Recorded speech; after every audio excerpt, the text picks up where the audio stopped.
হবে। কার মনে না চায় এত বড় এক মসজিদে আমি যদি চান্স পাইতাম তো আমার কপালটা খুলে যেত। শুক্রবার দিন সবাই দরখাস্ত রাখলো, ইন্টারভিউ শুরু হয়ে গেল। পরের জুমায় অসংখ্য ছাত্রদেরকে দেখছি খতমে তারাবির জন্য ইন্টারভিউ সিরিয়াল দিয়েছে। ইন্টারভিউ বোর্ডের ভিতরে আমি ছিলাম। কয়েকজন হাফেজকে আমরা সিলেকশন করছি যে এদেরকে নেওয়া হবে। এদের তেলাওয়াত সুন্দর, পড়াও বড় মজার। আমরা কাগজগুলো এক জায়গায় জমা করছি।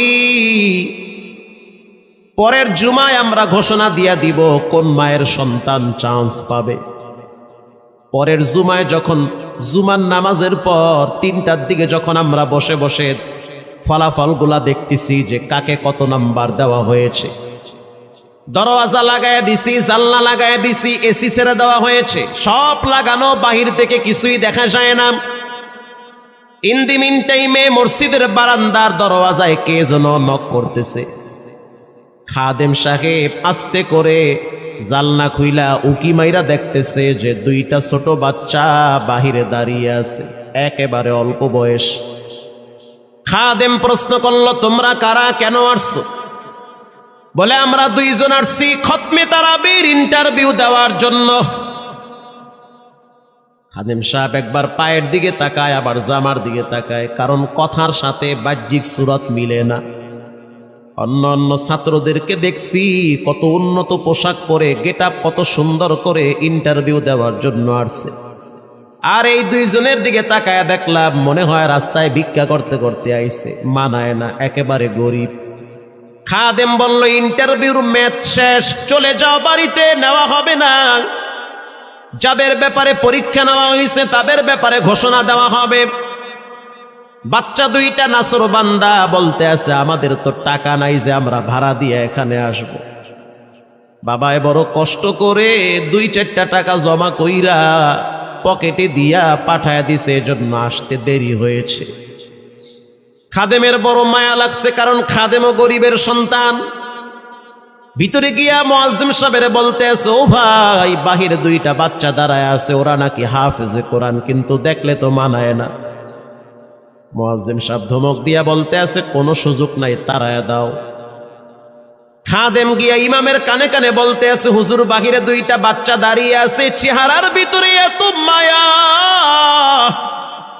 কিন্তু বাহ্যিক সুরত মিলে না, ওরা নাকি কোরআনের হাফেজ। পাশেই তো রহমানিয়ার মুহাদ্দিস সাহেব বসা আছে, তিনি বলতে আছে, কি ব্যাপার, ফিস ফিস করে আপনি কি বলতেছেন? বলে, হুজুর, বাহিরে 2টা বাচ্চা দাঁড়িয়ে আছে, তারা খতমে তারাবির ইন্টারভিউ দিতে চায়। মুহাদ্দিস সাহেব বলল, কোনো কথা নাই, আল্লাহর ঘরের দরওয়াজা খুলে দাও, এখানে কোনো পার্সিয়ালিটি চলবে না। আল্লাহর ঘরের দরওয়াজা সবার জন্য খুলে দেওয়া হবে, আসতে দাও, ভিতরে বসতে দাও। যদিও ওদেরকে দেখতে মানায় না, বংশগত তেমন মর্যাদা নাই, ভিতরে আল্লাহর কোরআন থাকার কারণে আমাদের উপরে ওয়াজিব হয়ে গেছে তাদেরকে সম্মান করা। কোন দিক থেকে মানায় না, কিন্তু ভিতরে আল্লাহর কোরআন আছে, এজন্য তাদের মর্যাদা অনেক বেশি। এবার বাচ্চা 2টা বাহিরে উজুখানায় গিয়া সুন্দর করে উজু বানাইল। উজু বানাইয়া ভিতরে ঢুইকা আমি তাকায়া দেখতেছি লঙ্গির এক মাথা নিচে আর এক মাথা উপরে, এতটাই ভয়াবহ অবস্থা। কিন্তু আজীব দৃশ্য, 2 জনের চেহারা একই রকম লাগে। 2 জনের চেহারা একই রকম লাগে, কে বড় কে ছোট বোঝা বড় কঠিন হয়ে গেছে। মুসলমান ভাইয়েরা আমার, ইমাম সাহেব প্রশ্ন করলো, তোমরা 2 জনের বাড়ি কোথায়? বলে, আমরা নারায়ণগঞ্জে ভাড়া থাকি। বাড়ি কোথায়? বলে, আমাদের বাড়ি কুড়িগ্রামে। কুড়িগ্রাম থেকে ঢাকায় কেমনে আসছো? বলে, বাবায় ঢাকায় নিয়ে আসছে।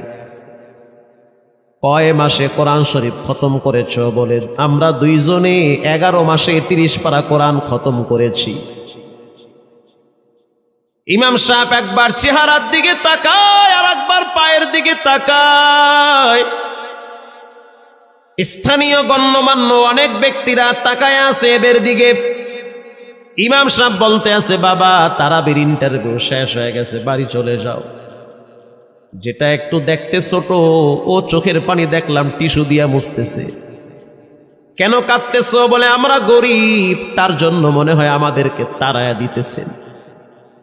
আমরা জানতাম না ইন্টারভিউ তাড়াতাড়ি শেষ হয়ে যাবে, আসতে দেরি হয়েছে কারণ আমাদের তো ভাড়া টাকা ছিল না, বাবায় কষ্ট করে কিছু টাকা দিয়েছে, সেটা দিয়ে এখানে আসছি। এবার মুহাদ্দিস সাহেব বলতে আছে, তাহলে একটা কাজ করো, তুমি কিছু তেলাওয়াত করে শোনাও। দুইজনেই উত্তর দিল যে আমরা তেলাওয়াত করলে তো আর নিবেন না, আপনারা প্রশ্ন করেন, আমরা দুইজনে উত্তর দিব।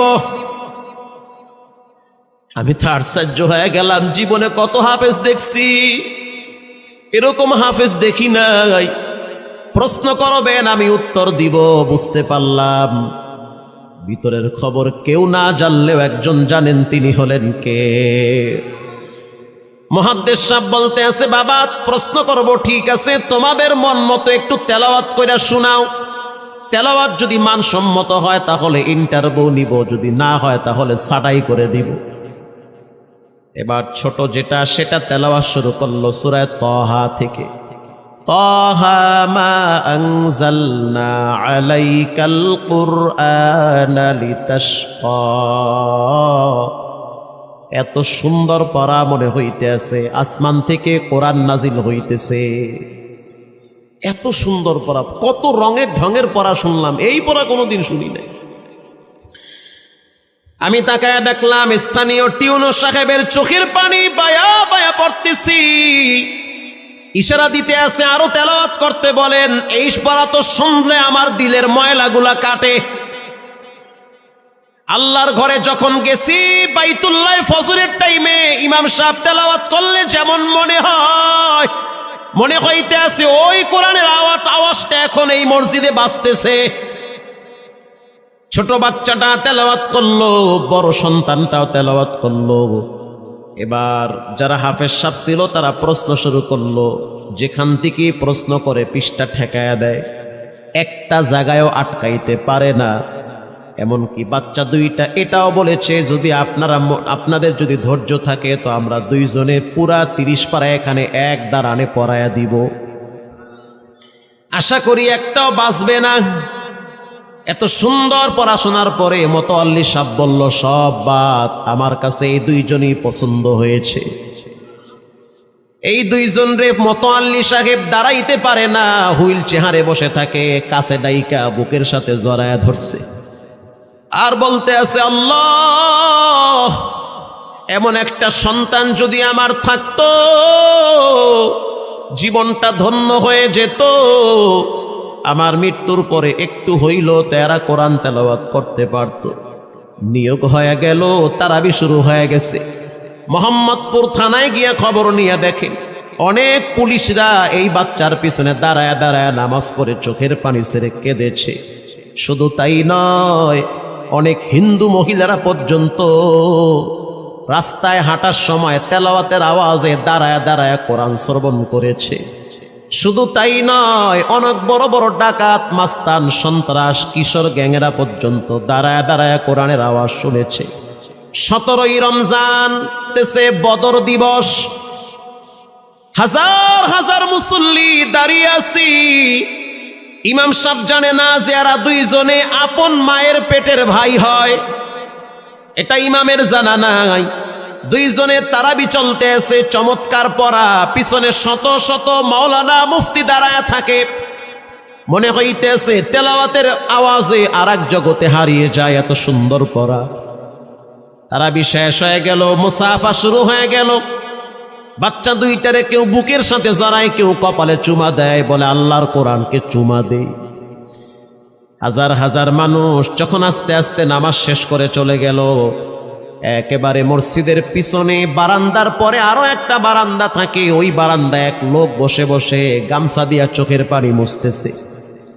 কিছুক্ষণ পরে লোকটা দেওয়ালের সাথে কপালটা ঠেকায় দিয়া একেবারে অস্থির হয়ে গেল।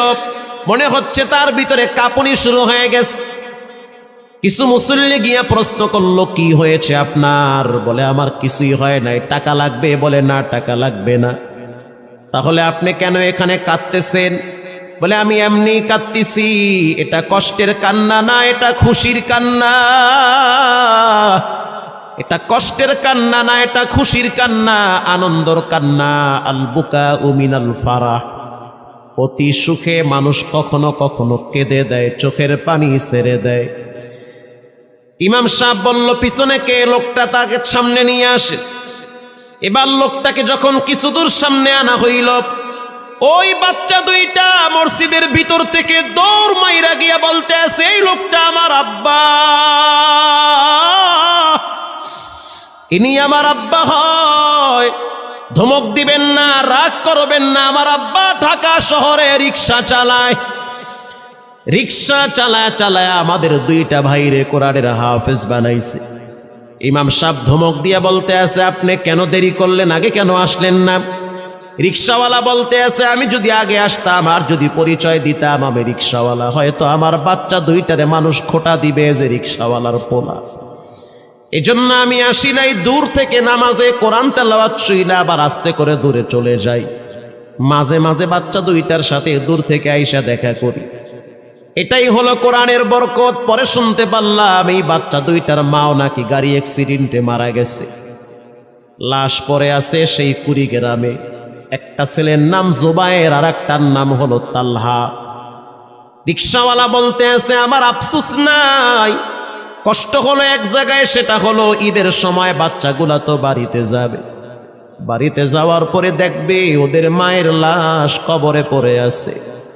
ডানে বামে মাটি, সামনে পিছনে মাটি, মাটির ঘর, অন্ধকার কবরে মা ঘুমায়।